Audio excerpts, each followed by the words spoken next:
Hello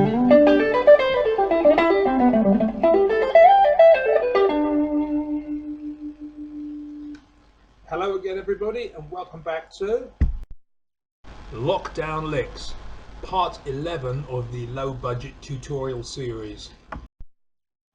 Welcome back to Lockdown Licks everybody, this is part 11. My name's Steve Yates, here's today's lick.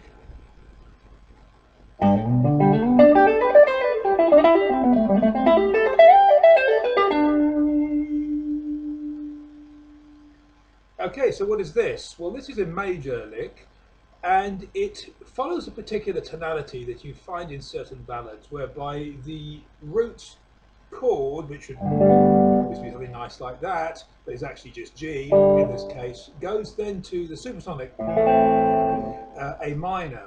The very good example of a tune that would do this would be I Would Rather Go Blind by Etta James. That's exactly this for the greater part of the song. And as a result, when you're improvising in G major, you can use the A minor pentatonic scale, the A minor arpeggio quite a lot. It's a hexatonic tonality. The one note that we don't use is F, either sharp or natural. We tend to avoid that, although you can, sometimes get away with it, particularly if you're passing through other triads. Anyway, I'll play the lick slowly.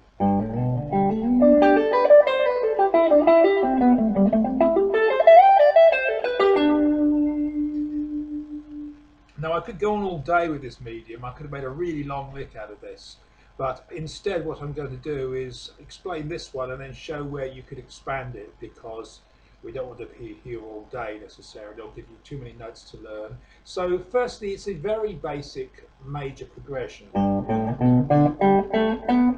It's the same thing happening twice over 2 octaves. And then that, by the way, is our hexatonic note. That's the one note that's not in the major pentatonic scale of G. So anyway.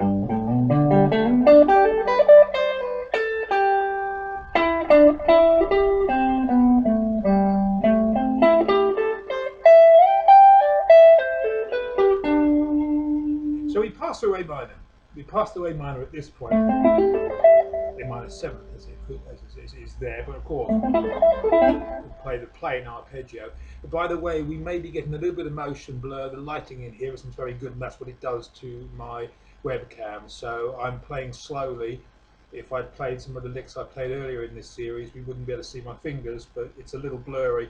I hope that doesn't come across as bad on the final version as it does on what I'm seeing in my screen right now.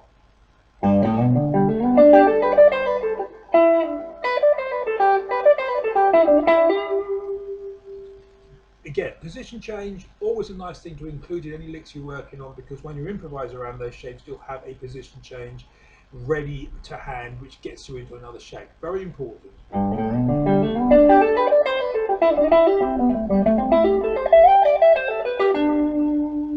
Okay, so where else could we go with this? The final shape where I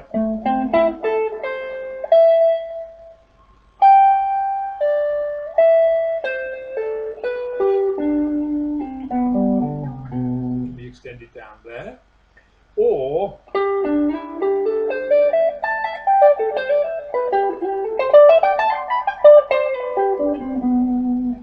to there, the A minor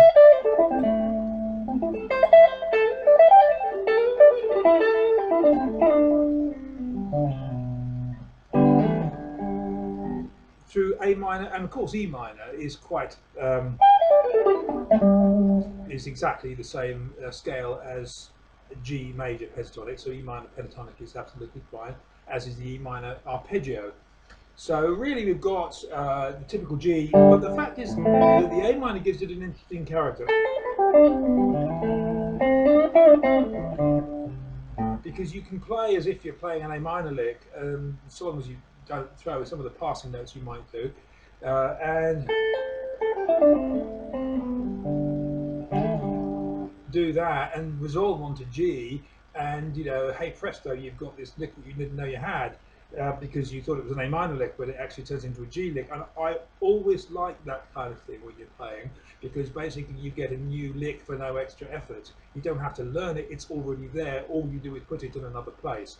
You can do a lot of that with playing your typical A minor blues shapes over G major on this. The note B obviously is very important. So if I've got a blues lick that goes through that, then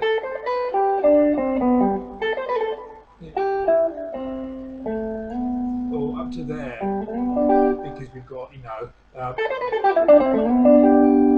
that sort of thing, you'll find these G licks emerging, and you'll, as I said, suddenly discover licks you never knew you had.